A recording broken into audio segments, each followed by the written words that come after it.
Bom, então boa tarde, tribo mãe, sejam bem-vindas a mais um encontro. Que alegria é sempre ter vocês aqui, seja assistindo ao vivo, seja assistindo gravado.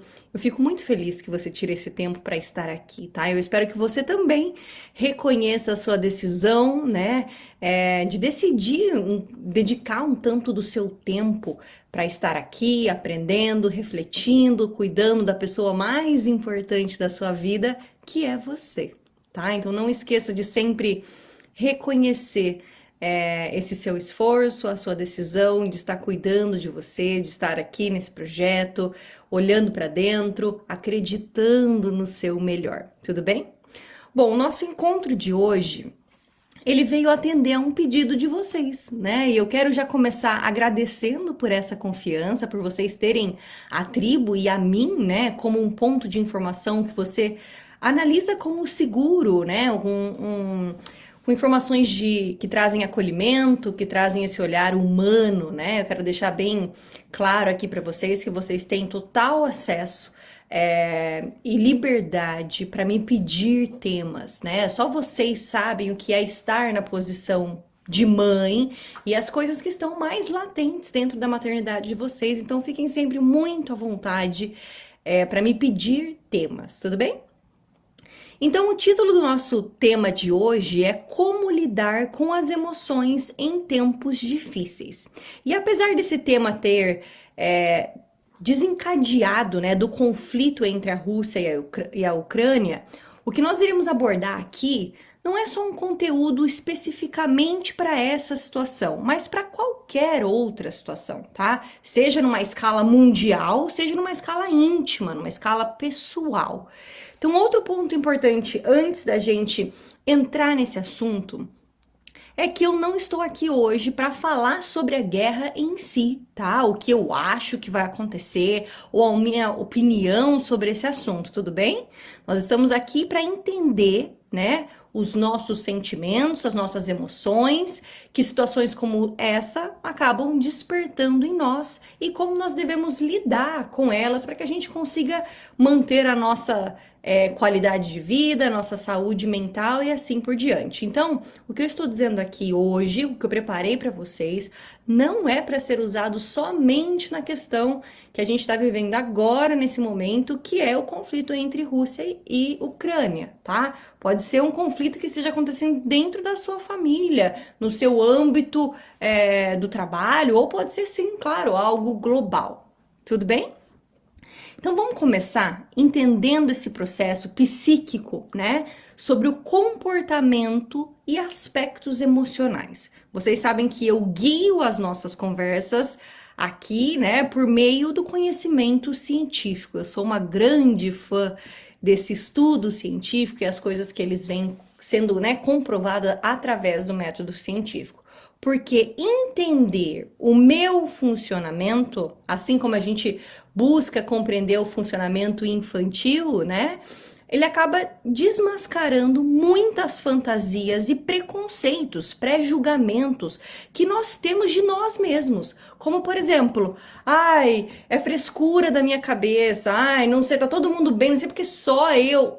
Eu vou te explicar agora como que funciona, né, isso dentro do seu cérebro, o mecanismo realmente, para que você entenda o seu processo. Tudo bem? E a gente vai tirando esses pré-julgamentos, esses preconceitos que nós temos contra os nossos próprios sentimentos. Então vamos lá.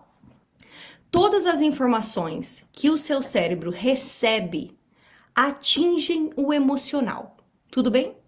Todo o conhecimento humano, sem exceção, ele entra pelo emocional. Não é só você, é o mecanismo humano. Tudo bem?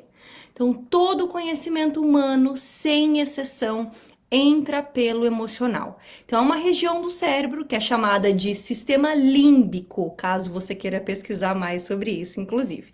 Ele é responsável por receber toda a informação sensorial dos ouvidos, da boca, dos olhos, do tato. E é no tálamo, uma outra parte do cérebro, que as informações são repassadas para outras regiões do seu cérebro. Então é como se fosse uma telefonista de uma empresa, né? Que recebe as informações e ela vai distribuindo as ligações para quem são os responsáveis para lidar com aquilo. Tá dando para entender? Então, ao distribuir essas informações, quem recebe, né, por primeiro é a amígdala cerebral, que tem a função de disparar para outras partes do seu cérebro, fazendo com que gere aí reações como, por exemplo, o medo, a ansiedade. Então, é importante ressaltar que a sua história de vida, o seu mecanismo de funcionamento, a maneira como você foi moldado, né? A maneira como você funciona, a sua personalidade, todo o seu universo, que eu tanto falo aqui, que somos universo, somos complexos. Isso vai fazer com que a sua maneira de absorver essa informação, de processar, de repassar, de sentir, únicas. A sua maneira vai ser única. Por isso que pessoas reagem de maneiras diferentes a mesmas informações.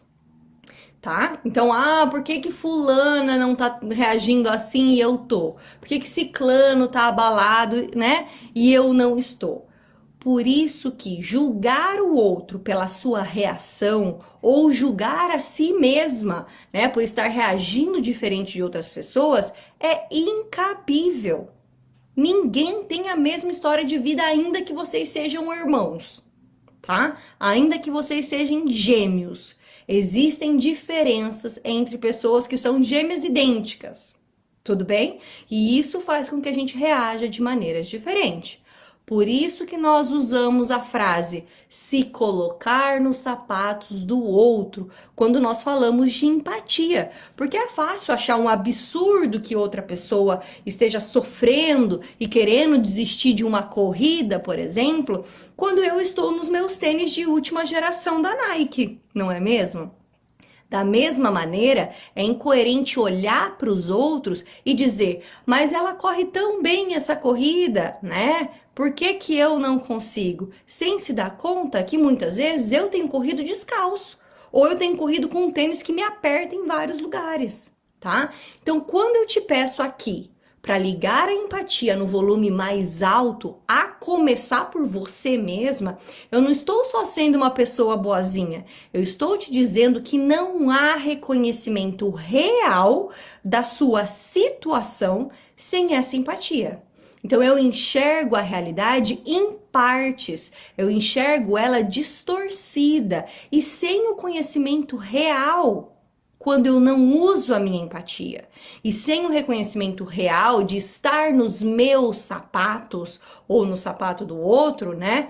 Sem esse reconhecimento real da situação, não há avaliação da situação, não há transformação, não há evolução pessoal. O primeiro passo é ter a empatia, porque senão eu vou estar julgando uma situação de uma maneira distorcida ou parcial e eu começo a agir sobre essa maneira também parcial. Então, claro que eu não vou ter o resultado esperado, porque eu não tô vendo a figura como um todo. Eu tô vendo uma parte dela e eu tô tentando fazer as minhas mudanças apenas com base nessa parte. Por isso que a Marília sempre fala aqui, ligue o seu volume, né, a sua empatia no volume mais alto. Olhe para dentro, sem julgamento, sem ficar se martirizando. Olhe com carinho para dentro de você, para que você veja essa imagem como um todo. Porque é só quando a gente tem a visão completa daquilo, eu consigo fazer uma boa análise, eu consigo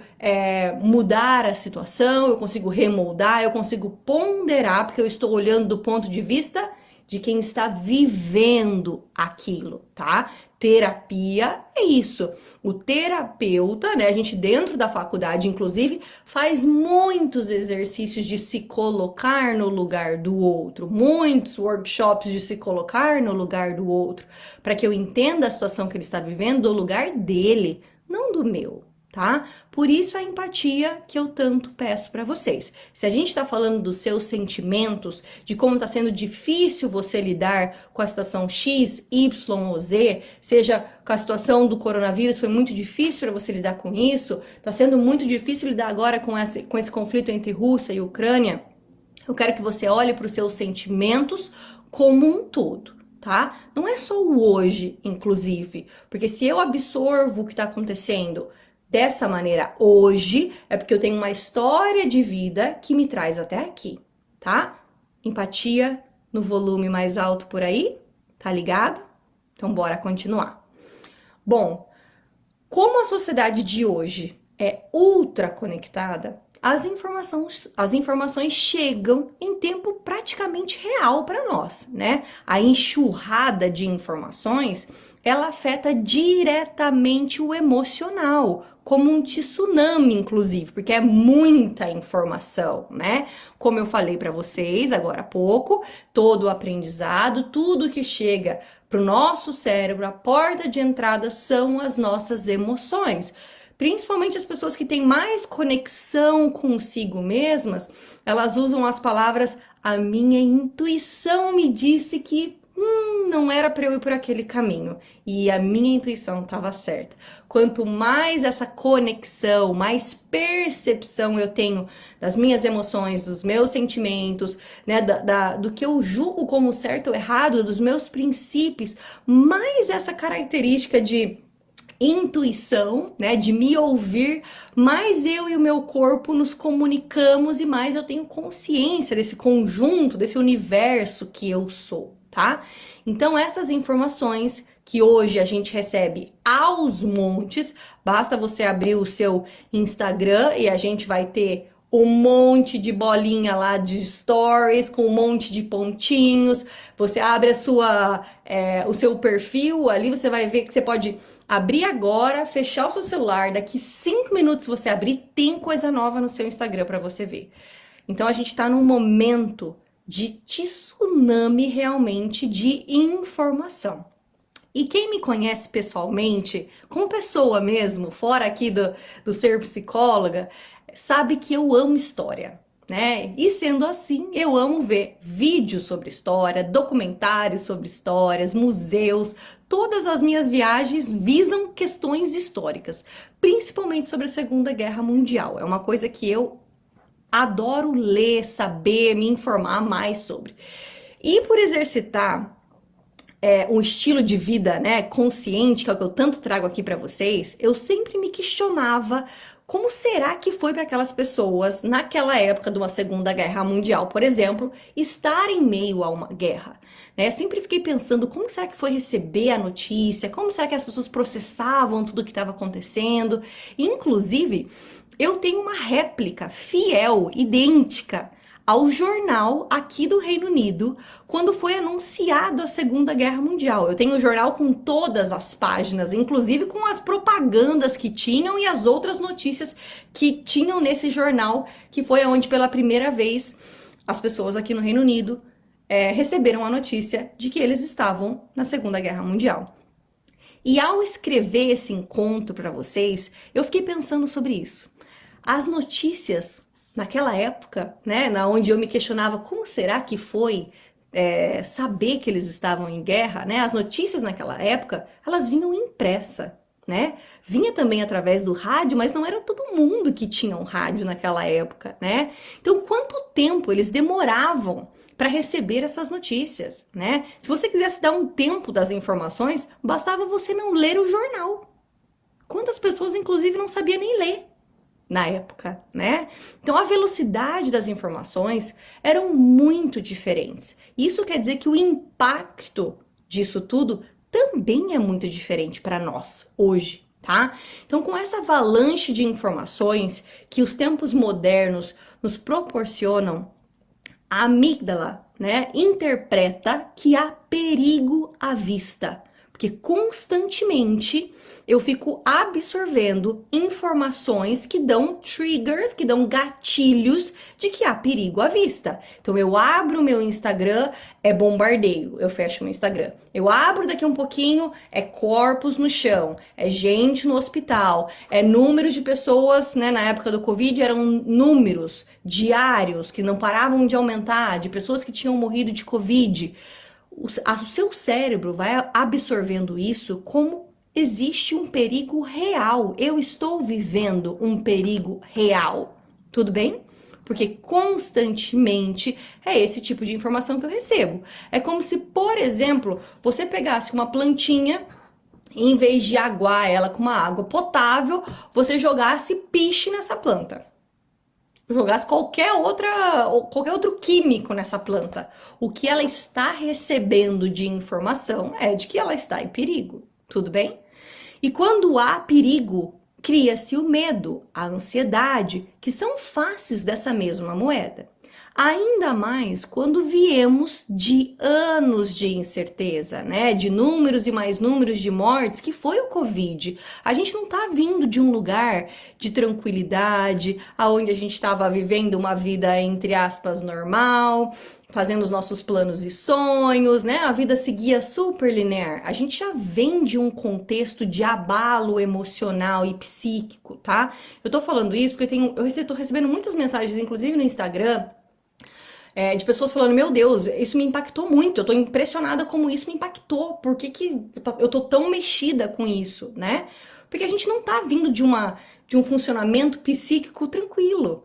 Nós já estamos vindo de pelo menos 2 anos, né, de Covid, de informações que são pesadas, de informações que trazem insegurança, medo, que mudou a nossa forma de viver. Mudou a nossa forma de viver. Então é claro que a gente vai absorver e o nosso cérebro vai reagir a isso de uma maneira diferente, tá? Então, a gente vem lidando com esse inimigo desconhecido, com o Covid, né, que era invisível, e que agora nós estamos lidando com esse conflito que está muito próximo de nós. Para nós que estamos aqui no Reino Unido, né, para as outras mamães que estão na Europa, que eu converso, né, trabalho, faço terapia, inclusive, né, principalmente para nós brasileiros que não temos esse histórico de guerra na nossa história, né? O nosso psicológico tá fatigado. Essa é a verdade. O nosso psicológico tá fatigado. As nossas cargas mentais aumentaram muito com o Covid, né? Com essa pandemia. E agora é mais uma. É como se a gente. A impressão que uma mamãe falou pra mim, que eu achei muito real, é que a gente tá jogando um squash com a vida. A bola nunca para de vir, né? Nunca para de vir. Aquele rebate sem fim. Então, a maneira de viver no qual nós crescemos e fomos moldados no Brasil, aqui, né, que isso também vai nos moldando, já não é mais o mesmo, né? Nós estamos vivendo em uma insegurança, nós vivemos em tempos que eu não sei o dia de amanhã. Antes eu até podia prever algumas coisas, não que eu estava certa de que seria exatamente do jeito que eu queria, mas agora é difícil de fazer planos. E plano simples é difícil de fazer, né? Então já não fazemos mais planos como a gente fazia antes. Estamos mais temerosos do que irá acontecer amanhã e assim por diante. Então, mais uma vez, nós estamos lidando com o desconhecido, né? Porque alguém consegue prever o que vai acontecer daqui a um mês? Com essa questão, né, do conflito entre Rússia e Ucrânia?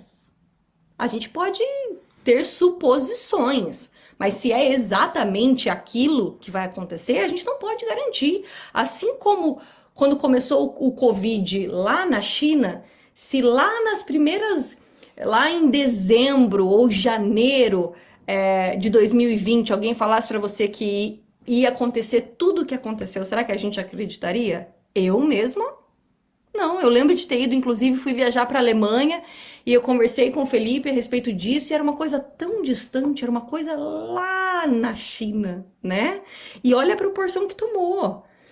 Então, mais uma vez, nós estamos lidando com o desconhecido, né? Que naturalmente causa alerta. Isso faz parte do nosso sistema de autocuidado do nosso cérebro, de levantar essa anteninha mesmo. Isso não é só com nós humanos, não, né? Qualquer outro animal também vai levantar essa antena quando ele se sente preocupado com alguma coisa que foge daquela normalidade que ele está acostumado a viver, tá? Que pode, claro, causar medo e ansiedade e que pode, inclusive, quando a gente não cuida disso, nos adoecer. Nos adoecer. Tudo bem? E assim que o estresse se instala no emocional, o corpo também é afetado, tá? Eu sei que a gente olhou por muito tempo para o psicológico como algo coisa da sua cabeça, que bastava você querer que aquilo mudava. Hoje, eu sei que a gente ainda tem algumas pessoas com esses pensamentos, mas já é provado cientificamente por A mais B que não é assim que funciona. Então, quando o estresse se instala no seu emocional, ele também afeta o seu corpo, tá? Ele não desaparece só porque você quer que ele desapareça. Você imagina uma catapora, só porque você quer que a catapora saia do seu corpo, isso não é possível, só pelo seu desejo de querer que ela saia, tudo bem? Hoje a gente olha para o nosso emocional, para o nosso psicológico, como parte do nosso ser. Não é imaginação, não é frescura ou coisa da sua cabeça, tá? O estresse, que às vezes aí nós olhamos como uma frescura, essa palavra, inclusive, estresse, ela já se tornou uma palavra batida, né? Ela perdeu a sua conotação científica e ganhou uma outra conotação, né? Mais próxima ao banal, digamos assim. Ela é estressada, né? Tá estressadinha, né? Então a gente... Infelizmente, essa palavra está muito banalizada, mas psicologicamente falando, o estresse faz com que o seu corpo produza diversos tipos de hormônios que interferem no seu sono, na sua habilidade de concentração, na sua energia e no seu humor, só para começo de história. Então, além disso, a irritação atinge o físico, que resulta em problemas como ataque cardíaco, pressão alta, dores no estômago, dores no corpo e assim por diante, tá? Como eu sempre menciono aqui para vocês, mudanças no comportamento precisam de atenção. Então, quando eu percebo que eu tô com mais dificuldade para dormir, eu tô comendo mais do que o normal, né? Essas mudanças de comportamento estão pedindo a sua atenção. É o seu corpo que está sinalizando, né? E se a gente não escuta quando o nosso corpo está sussurrando, ele vai falar. E se a gente não escuta quando ele vai falar um pouco mais alto. E se ainda assim a gente não escuta, ele interfere, ele vai gritar. Até que a sua última opção seja colapsar, tá? Mas o nosso corpo dá muitos sinais antes desse colapso. E por isso que eu trago tanto aqui para vocês esse exercício de olha para dentro, se perceba, olha as mudanças, olha, né, como tem afetado no final do seu dia, faz a análise, dá uma olhada, presta atenção, conecta com você, tá? Para isso, é importante buscar o autoconhecimento. Esse é um processo de autoconhecimento, que ele pode ser feito fora da terapia? Claro, pode ser feito também fora da terapia, tudo bem? Então, olhar para dentro de si em um momento de introspecção, vida consciente, de olhar para dentro e tentar compreender os fatores que afetam a sua saúde física e mental, né? Levar a vida mais conscientemente é o que nos traz, inclusive, o primeiro passo para tratar. O primeiro passo é reconhecer. Eu não posso cuidar de uma ferida que eu não a vejo, que eu não a reconheço no meu corpo, né? Se eu tenho uma ferida, por exemplo, nas minhas costas e eu não a vejo, se eu não a percebo, se eu não a sinto, como que eu vou cuidar dela? Se eu nem sei que ela tá ali. Tanto é que a gente não cuida de uma doença ou de uma ferida que a gente tem dentro do nosso corpo enquanto ela não consegue se manifestar, não é mesmo?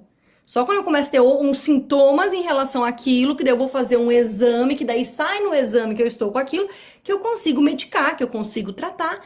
E o nosso emocional, eu falo que como seria mais fácil se a gente mudasse de cor, não era?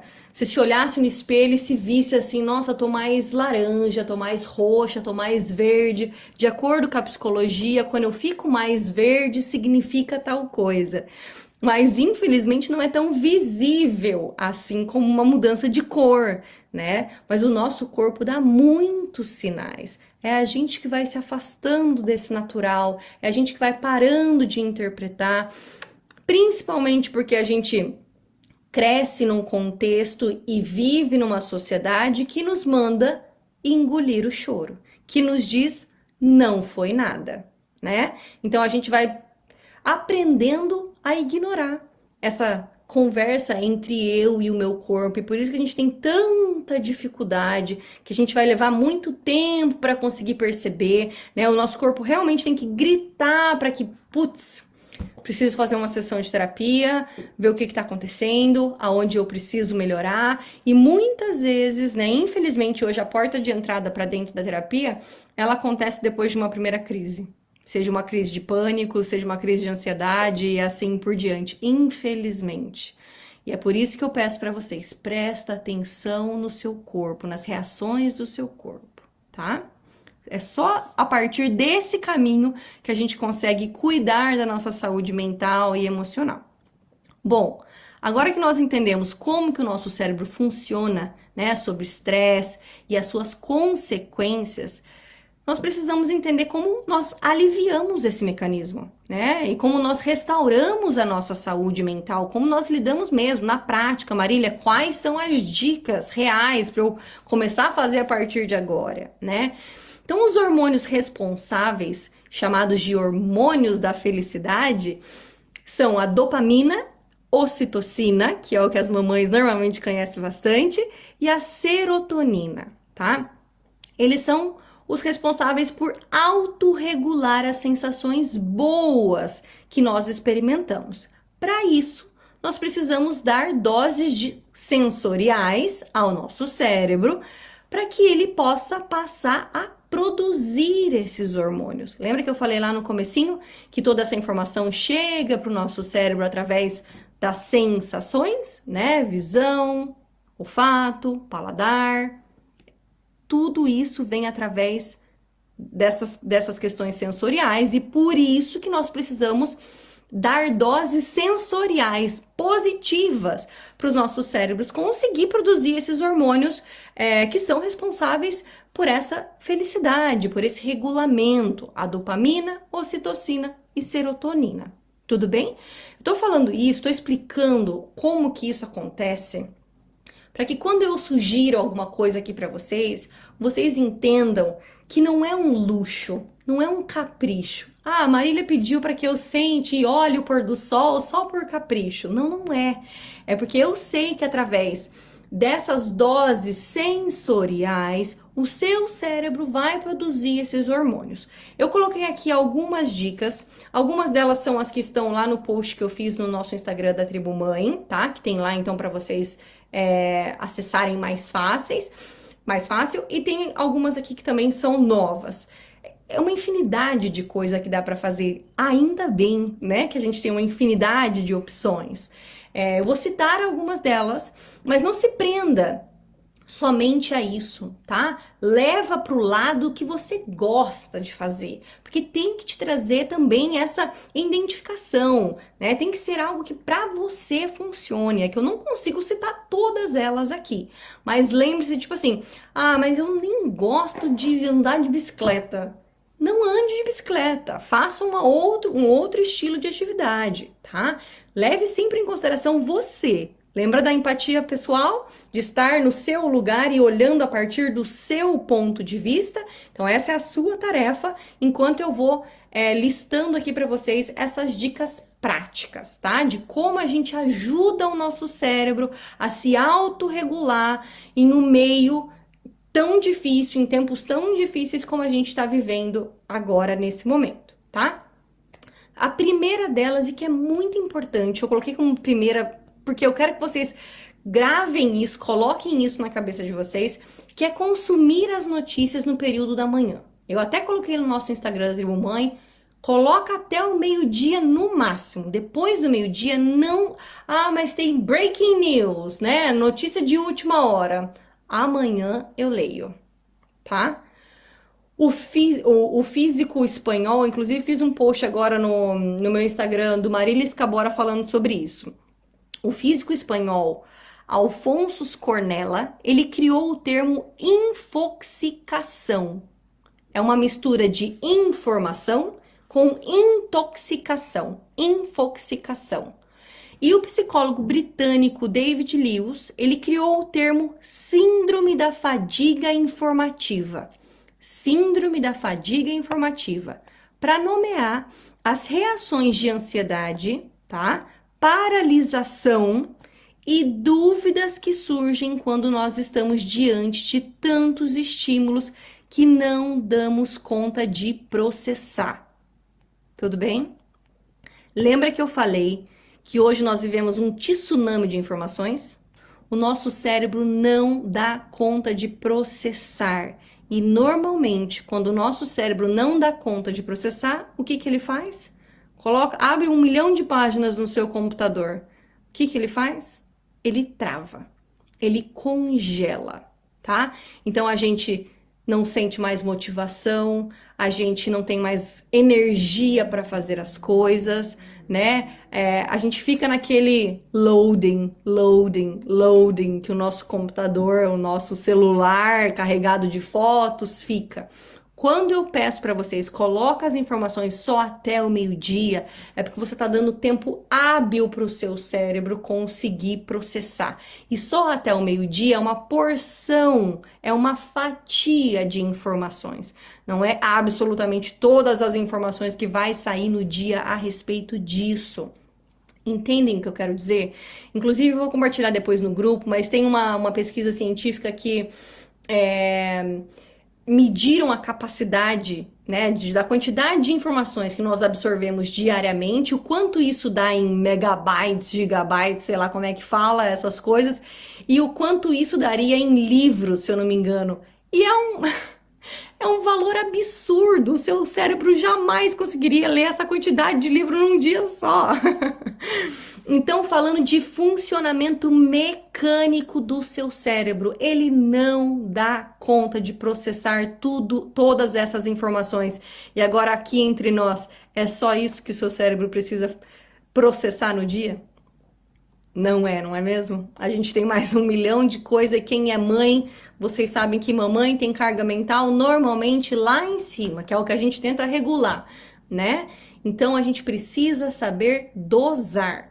Restrinja as informações somente para o período da manhã, para dar tempo para o seu cérebro processar essas informações, para que ele não seja sobrecarregado consumindo isso o dia inteiro, afetando o seu sono, o seu funcionamento, a sua ansiedade e assim por diante.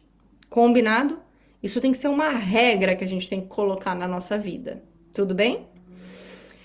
O próximo que eu coloquei aqui vai parecer meio esquisito, mas é manter a casa arrumada. Olha só, eu sei que com criança nem sempre isso é possível dentro dos parâmetros de outras pessoas. Eu estou falando manter a casa arrumada dentro do seu parâmetro, tá? Não é em comparação com a minha casa, nem com a casa da fulana, nem com aquela que aparece no Instagram.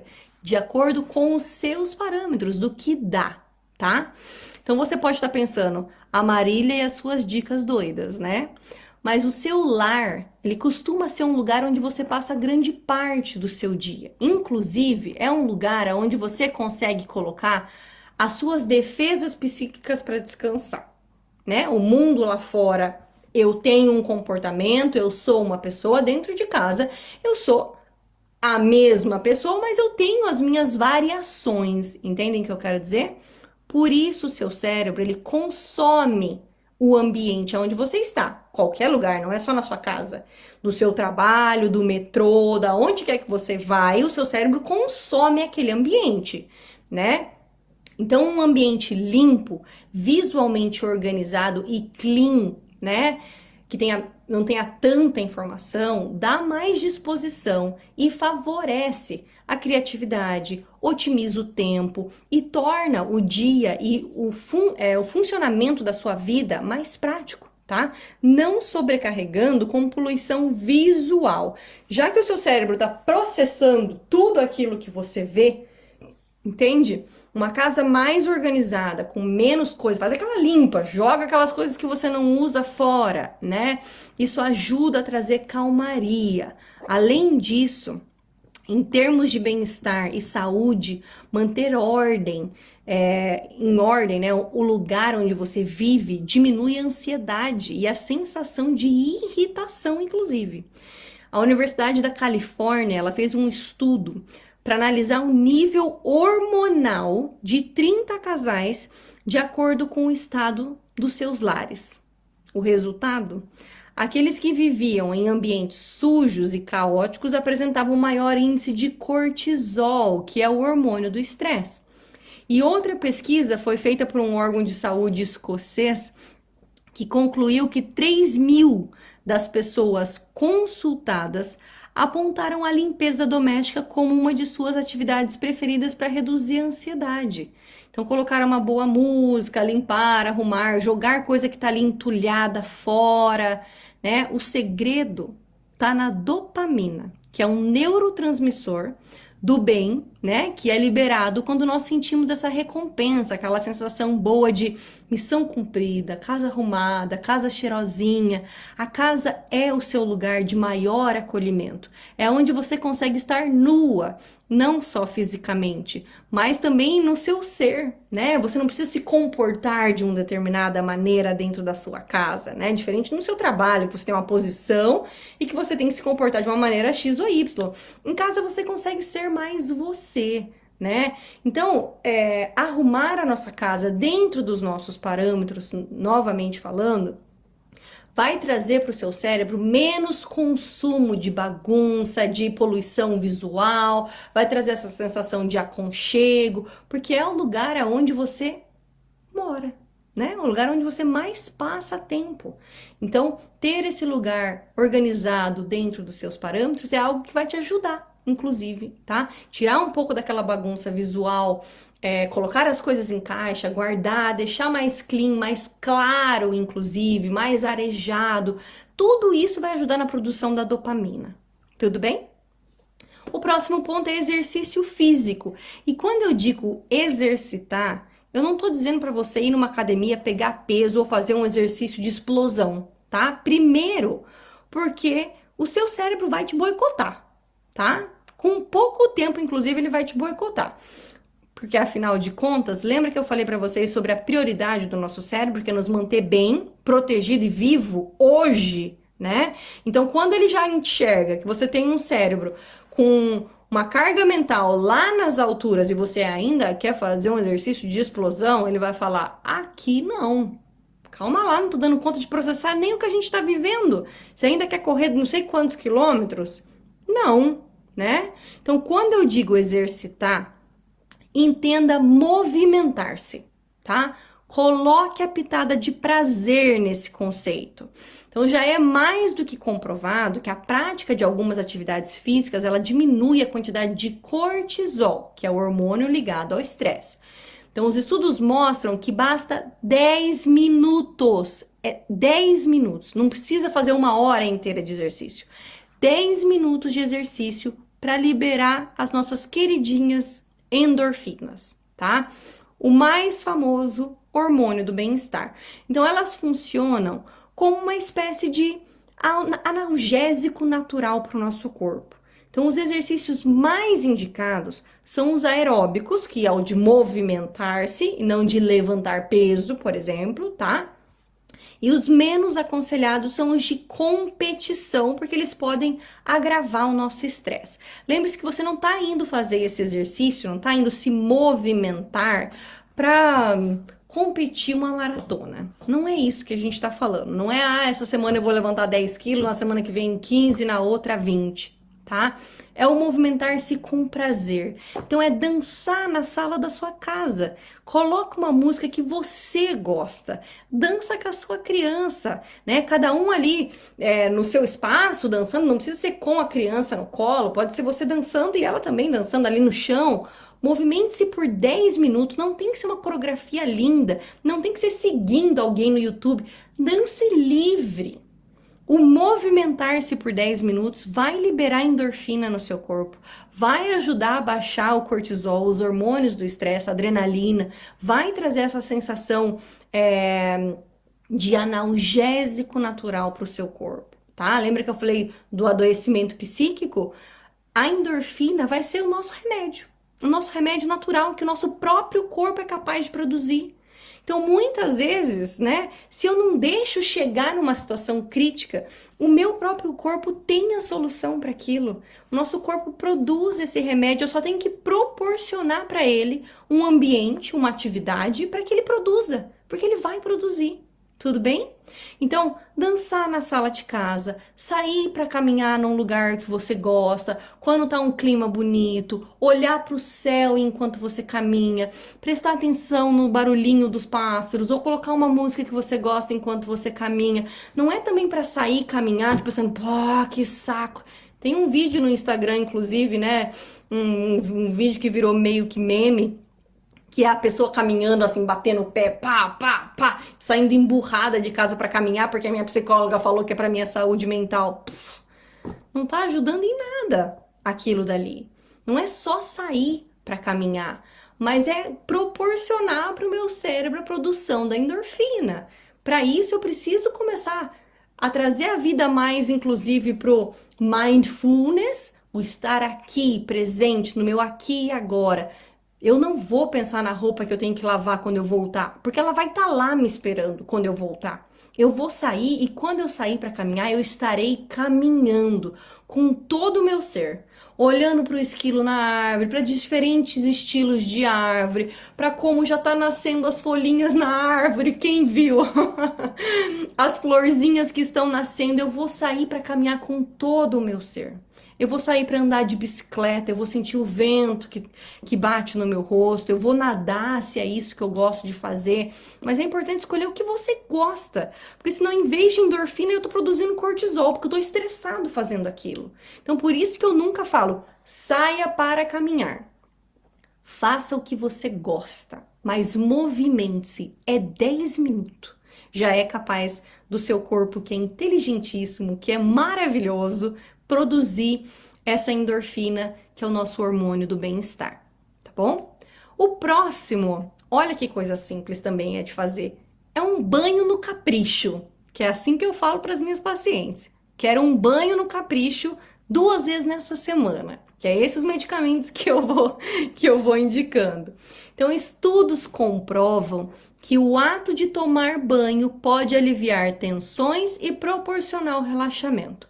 Mas não é aquele banho vapt-vupt, que a gente nem presta atenção. É tão automático que às vezes você fica pensando, nossa, será que eu lavei direito? Não é o banho no piloto automático, tá? É o banho que eu chamo de intencional. É o banho que eu apago as luzes, que eu ligo as velas, que eu coloco uma música, se possível uma música que seja só instrumental, que não tenha letra, porque o seu cérebro não fique processando a letra da música. Então, uma música relaxante, que eu escolha um sabonete que é uma espuma especial. Então, quando a próxima vez que você for no mercado, que você passar numa Boots, dá uma olhada lá o que tem de óleo corporal, desses sabonetes de espuma, que é uma delícia passar isso no corpo. A textura dele de passar no corpo é muito gostoso. Já mostrei isso no meu Instagram pessoal, que eu adoro essas espumas de banho. Ou um sabonete que você goste muito do cheiro, que tem uma textura diferente. Ou um banho de banheira, se você tem banheira, com sais, espumas, com tudo que você tem direito, né? Inclusive um banho morno ou quente, né? De acordo com o seu gosto, o que te faz bem demorado. Porque o calor, né, de tomar esse banho morno ou quente, esse calor tem o poder de dilatar os vasos sanguíneos, o que contribui para o fluxo de sangue e oxigênio no seu corpo. Consequentemente, ajuda a relaxar os músculos e faz com que haja liberação de endorfina. Então, que são aí os hormônios desse bem-estar. Então, quando a sua psicóloga, que sou eu aqui nesse caso, te pede para tomar um banho relaxante, não é só pelo bel prazer de tomar um banho relaxante, porque eu sei que vai aumentar o fluxo sanguíneo, vai aumentar a oxigenação, vai relaxar os seus músculos, vai liberar a endorfina e assim por diante. A gente está desvalidando muito as coisinhas simples da vida. Tá tudo aí. Tá tudo aí, tá? A gente tem todas as ferramentas para se autorregular e é mais simples do que parece. Mas às vezes a gente acaba fazendo aquilo, colocando tanta energia de que isso aqui não vai me ajudar em nada. Até parece que um banho vai resolver minha vida. Não vai, realmente, o banho não vai resolver a sua vida. O banho é uma ferramenta que vai ajudar o seu corpo físico, inclusive, não só o psicológico, a conseguir se regular. Porque esse aumento de cortisol pode fazer que dê um trigger, um gatilho no seu estômago, que vai começar a produzir mais ácido, que vai te acabar levando para uma questão gástrica, por exemplo, né? Então, quando eu te peço para tomar um banho, é pensando em todo esse contexto. E por mais simples que pareça, a gente tem que começar a olhar para isso de caramba, que legal que a resolução, né? Essas ferramentas são simples, estão ao meu alcance. Eu posso fazer isso por mim, né? E elas vão me ajudar, né? Vão me levantar. É claro que eu tomo as rédeas da minha vida, mas é que nem um carro que pode ter o melhor motor do mundo. Se você não pôr gasolina no carro ou energia nesse carro, ele não vai rodar. Não interessa o motor que ele tenha, entende? O banho, o dançar na sua sala, o arrumar a casa, né? São esse combustível que vai te ajudando de alguma maneira. É esse óleo que tem que ter nesse carro, é esses pneus que tem que estar bem calibrado. Não é uma única coisa. A gente também não pode depositar a resolução da nossa vida em uma única coisa. São vários pratinhos, como eu sempre falo para vocês, tá? Então, eu sei que muitas vezes parece bobo o pedido, né? Parece que não vai fazer grandes coisas para você, mas acredite em mim, vai. Ainda mais se você usar isso com regularidade. Estar sempre fazendo essas coisinhas. Tudo bem? A gente tá quase acabando, tá? O próximo passo é o conecte-se com pessoas queridas. Olha que outra coisa simples também. Então, o ser humano é um ser que necessita se relacionar. Assim como a gente precisa comer, precisa beber água, precisa respirar, nós precisamos se relacionar. É uma necessidade. Tudo bem? Pode não ser uma necessidade física, mas é uma necessidade psíquica e emocional. Não somos como no Pequeno Príncipe, né? Na historinha do Pequeno Príncipe, que cada um vive no seu planeta, né? Nós vivemos no mesmo planeta e, na verdade, nós adoecemos nessa condição de estar sozinhos. Por isso que, inclusive, uma das maiores punições em sistemas carcerários é a solitária, é estar sozinho. Isso vai te deixando maluco, isso vai te adoecendo, tá? Então, o relacionamento com quem nós gostamos nos ajuda a liberar a serotonina, que é o hormônio que ativado, né, pelo emocional, quando você se sente significativo, quando você se sente importante, quando você se sente amado, querido. Então, isso quer dizer que é alívio conversar com qualquer pessoa? Não. Tudo bem? Escolha muito bem esse ser que você vai compartilhar, que você vai se conectar, para que ao invés de sair aliviado, você não acabe saindo ainda mais sobrecarregado. Tudo bem? Então, conectar-se, sair para tomar um café com uma amiga, ir no brunch da Tribo Mãe no domingo. Que eu estou super animada para ver vocês. Tudo isso inclusive é pensado dentro da Tribo Mãe, porque eu sei o quanto isso vai trazer benefícios de produções de hormônios que nos fazem bem, tá bom? As duas últimas, tá? Alívio emocional. Alívio emocional quer dizer o quê? Dar evasão aos meus sentimentos, é não reprimi-los, é dar voz para isso. Então, chore, né? Às vezes, tudo que nós precisamos para nos sentirmos bem é nos desprender do que está nos deixando mal. Então, aquele choro tá aí guardado dentro de você, aquela ansiedade tá aí guardado dentro de você, né? A gente não consegue se desfazer disso. E como que eu solto isso? Eu choro, eu jogo pra fora, eu falo em terapia, né? Ou eu falo com um amigo, eu jogo pra fora, eu tenho que deixar isso ir. E eu só consigo deixar ir se eu surfar essa onda. Essa onda só desaparece se eu pego ela, tá? Ela não desaparece, ainda que tipo, ah não, mas eu já esqueci, eu tô bem. Isso tá guardado no seu, debaixo do seu tapete emocional.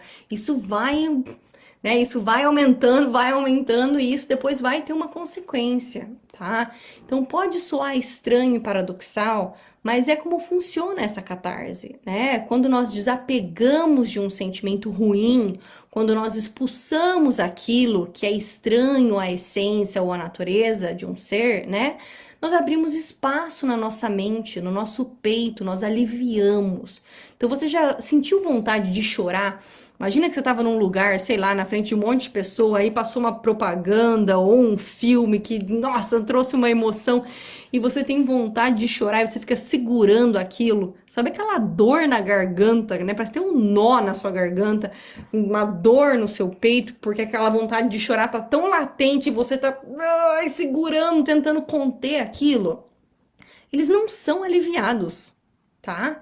Sabe quando a gente chora as pitangas, mas chora assim, ó, de deixar vir, seja no volume que for, na altura que for, eu deixo livre, pode vir choro. E depois a gente sente o corpo até mais molinho, né? Ou até a gente sente sono, depois de uma boa chorada, dá até sono. Porque sai o hormônio do estresse através do mecanismo de chorar e entra os hormônios de relaxamento, tá? Então, uma pesquisa na Universidade de Berkeley, na Califórnia, ela mostrou que as pessoas que aceitam as suas emoções negativas tendem a se prender menos a essas emoções e conseguem seguir melhor em frente, tá? Então, o primeiro, eu reconheço o que eu tô sentindo, eu dou evasão ao meu sentimento, eu falo, eu trabalho isso, e então eu vou conseguir seguir em frente. Então, essa ideia que a gente tem de reprimir, de não falar, de ignorar, de deixar para depois, de passar por cima, não faz com que a gente abra espaço para começar um sentimento ou coisas novas na nossa vida, porque isso está ali, entalado. Então, isso precisa sair para que depois eu me sinta bem. Então, eu passei o dia inteiro com essa angústia no peito, porque eu vi uma reportagem que falava X ou Y do que está acontecendo na Rússia. Acha um momento no seu dia e joga isso para fora, tá? É claro que a gente não faz isso na frente das nossas crianças, tudo bem? Mas num banho, num momento onde eu estou sozinha, senta e fala sobre a sua tristeza, né? Se você não faz terapia, então escolha alguém com que você possa falar, só me escuta, não precisa falar nada de volta, só me escuta. Eu tô triste, caramba, isso tá me corroendo por dentro, isso tem me rasgado, isso tá na minha cabeça, não consigo parar de pensar nisso, como deve doer, como deve ser triste. Joga pra fora, chora, expressa o que você tá sentindo. É raiva, é frustração, ai, mas é feio, são sentimentos negativos, então joga ele pra fora.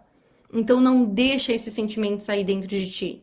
Entende? É claro que a gente não vai sair quebrando copo e prato na nossa casa, não é isso. Tem as maneiras, né, saudáveis de expressar isso, né? Mas reprimir isso, fingir que isso não existe, isso faz ainda mais mal. E aí eu vou falar do quê? Da positividade tóxica, que é o nosso próximo item aqui.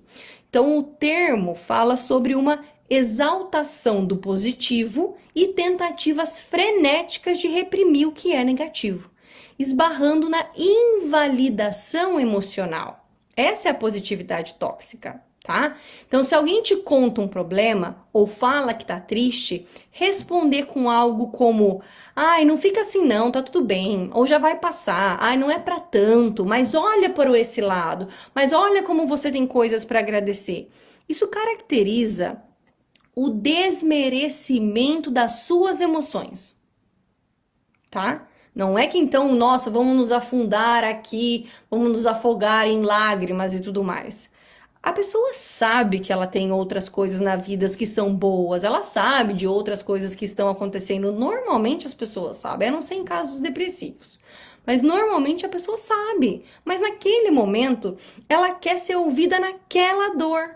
Aquela dor quer encontrar um lugar de evasão. Quer ser ouvido literalmente, quer jogar pra fora, né? E existe uma diferença entre estar feliz e ter uma atitude positiva o tempo todo, né? Segundo a terapeuta e psicóloga britânica chamada Sally Baker, o problema com a positividade tóxica é que ela é uma negação de todos os aspectos emocionais que sentimos diante de qualquer situação que nos representa um desafio. A gente não é uma linha reta. A gente não está sempre feliz. Isso é um fato. Nós somos essa oscilação emocional. Então, por que eu só posso falar da hora que eu estou feliz? Eu só posso expressar a minha felicidade. Toda emoção tem o direito de ser expressada, tá? E um estudo publicado no jornal chamado Journal of Personality and Social Psychology, ele testou a relação entre a aceitação emocional e a saúde psicológica em mais de 1.300 adultos no Colorado, nos Estados Unidos.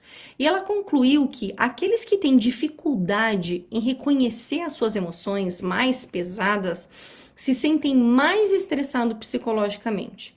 Por outro lado, as pessoas que geralmente permitem tais sensação relatam menos sintoma de desordem do humor. Então, quer dizer, aquelas pessoas que reconhecem, caramba, hoje eu tô triste pra caramba, quer saber? Vou botar aquela modona de viola. Eu vou colocar aquele filme que eu sei que vai fazer eu chorar as pitangas, mas eu vou chorar assim com maestria aqui. Vou fazer uma panela de brigadeiro, vou até preparar o cenário para que eu jogue essa tristeza para fora com maestria, porque daí eu abro espaço, aquilo sai, esses hormônios diminuem, eu me sinto mais aliviada e aí eu consigo, né, ter terreno inclusive fértil para as minhas emoções positivas, tá? E a penúltima é me sentir mal em estar bem. Então eu tenho recebido muitas mensagens de pessoas respondendo as minhas dicas de como ficar bem na medida do possível, claro, né?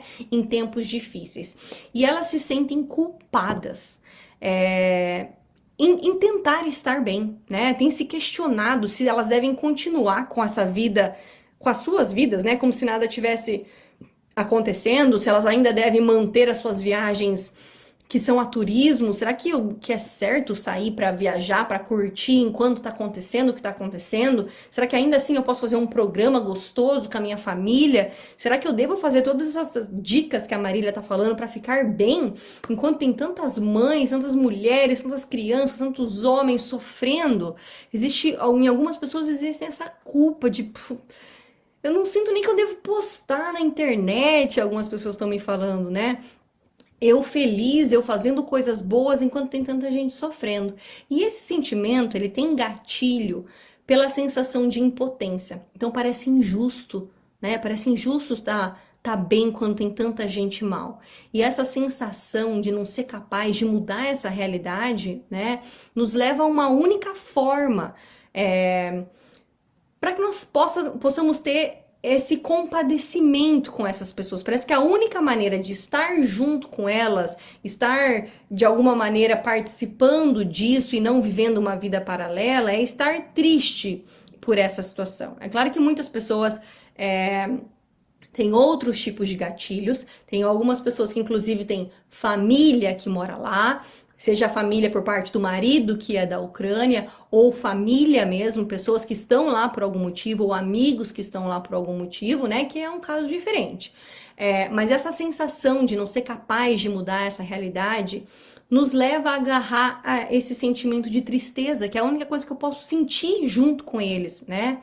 Mas nós precisamos entender que o nosso adoecimento psíquico, ele também não muda nada. Ele não muda a situação em que as pessoas estão vivendo lá na Ucrânia, por exemplo, né? Então, cuidar da sua saúde mental e emocional não desvalida a sua empatia perante essa situação. Eu sei que é triste dizer isso, mas se nós formos nos privar de estar bem, de estar feliz, enquanto estiver alguém, em alguma situação triste e injusta nesse mundo, nós vamos ser tristes para sempre. Nós vamos passar por essa vida inteira sendo triste. Então a gente precisa ter primeiramente a empatia pessoal, de olhar para dentro, né, de cuidar de si, porque assim eu posso ser útil de alguma maneira. E é aí que entra a última questão, que é o ajudar. Ajude. A sensação de poder contribuir de alguma forma vai trazer a sensação de contribuição, de utilidade, de estarmos fazendo algo a favor daquela situação que nos tira essa paz e essa tranquilidade. E pouco importa a maneira, tá? Se é doando mantimentos, doando tempo, doando dinheiro, divulgando nas redes sociais quem precisa, né? Tem tantas operações aí que estão precisando ser vistas, precisando de ajuda, né, de visibilidade. Então, seguindo essas pessoas que precisam de visibilidade, compartilhando no seu Instagram para que outras pessoas sigam, possa doar também para elas, né? Ou ainda que seja apenas orando, se você tem fé, mas depositando a sua energia positiva de alguma maneira para que isso para que os estragos sejam os menores possíveis, para que essas pessoas recebam essa energia, se você acredita, né, tem fé que a sua oração pode chegar naquele lugar, enfim, pouco importa a maneira que você pode ajudar. Eu sei que nem todo mundo pode ajudar com dinheiro, né? Mas nós podemos ajudar de muitas outras maneiras e o Instagram traz muitas dessas possibilidades, inclusive. Então lembre-se, a mulher, principalmente as mães, já tem uma carga mental sobrecarregada, né? Que é o que a gente tenta trabalhar para diminuir. Então, o que nos torna ainda mais sensíveis a essas notícias, mais vulnerável, porque o nosso cérebro já está lidando com muita coisa. Ele já está sobrecarregado. Então, receber mais essa pancada de notícia que é o que a gente tem recebido, faz sim com que você fique mais sensível, talvez, que uma pessoa que não tenha filhos, né? Com uma pessoa, sei lá, que um homem, por exemplo, que tem uma carga normalmente mental um pouco menor do que a nossa, né? Porque eu tenho algumas mamães também me questionando isso, assim, nossa, por que que eu estou tão vulnerável? Porque a gente também se correlaciona com muita coisa. Ver uma outra mãe numa situação de guerra, por exemplo, é claro que vai ser um gatilho para você. Você já sabe o quanto é difícil a maternidade por si só. Você sabe como é amar um ser como um filho, né? Então você consegue se colocar nos sapatos dessa mulher com muito mais facilidade, porque ela tem um link direto com a vida que você leva, né? É claro que nada impede de uma pessoa que não tem filhos, que não é mulher, que não é mãe, de se conectar também. Mas é como se esse canal já tivesse diretamente aberto, né? E aí uma carga mental super elevada faz com que você fique mais vulnerável, realmente. Faz com que você fique mais vulnerável. Não tenha medo de colocar limites nas coisas que vocês estão absorvendo. Quer saber? A partir de amanhã, a partir de agora, é só até o meio-dia que eu vou ter essas informações, depois eu vou pular. Eu não vou absorver, tá? Cuidem de vocês com carinho, porque como eu falei, todas essas questões que são emocionais, quando elas nem precisam agravar. Qualquer situação emocional vai trazer impactos físicos. E não que impactos emocionais sejam menos importantes do que impactos físicos, não é mesmo? Porque nada adianta eu ter uma excelente saúde física e psicologicamente eu não estar bem, né? Não é verdade? Mas ambas as coisas têm impacto. Então, cuide de você primeiro. Pratique essa empatia primeiramente com você, porque você é a pessoa mais importante da sua vida. E segundo, porque existem pessoas na sua vida que precisam da sua saúde mental, não é mesmo? Qualquer dúvida, qualquer coisa que vocês precisarem, Marília, tem como fazer uma única sessão pontual só para alinhar algumas coisas que eu tenho sentido? Claro, você não tem que fazer um compromisso vitalício comigo quando você for fazer terapia. Marília, eu quero uma única sessão. Faremos uma única sessão para alinhar algumas coisas, para eu analisar você especificamente, o seu lindo universo, inclusive, e eu conseguir te passar diretrizes mais que se encaixam melhor para você, tá? Se você precisar, me manda mensagem, não fica sofrendo sozinha e não espera esse balão explodir, tudo bem? Quanto mais cedo a gente trabalha, mais a gente consegue moldar essa argila, né? Quanto mais a gente espera ela secar, mais difícil é esse processo. Então, cuidem de vocês. Isso não é egoísmo, chama empatia. Tudo bem? Qualquer dúvida, qualquer coisa, me mandem mensagem, divida no nosso grupo, coloca lá no WhatsApp. E amanhã a gente vai conversar no nosso chá da tribo. Vocês vão poder compartilhar um pouco mais de como tem sido, o que vocês estão fazendo a favor de vocês, como tem sido esse olhar, enfim. Estou animada para o nosso encontro de amanhã e para o nosso aniversário da tribo no domingo. Estou super feliz. Mal posso esperar para abraçar e beijar todas vocês lá, tá bom? Então, uma ótima quarta-feira e a gente se fala amanhã. Um beijo!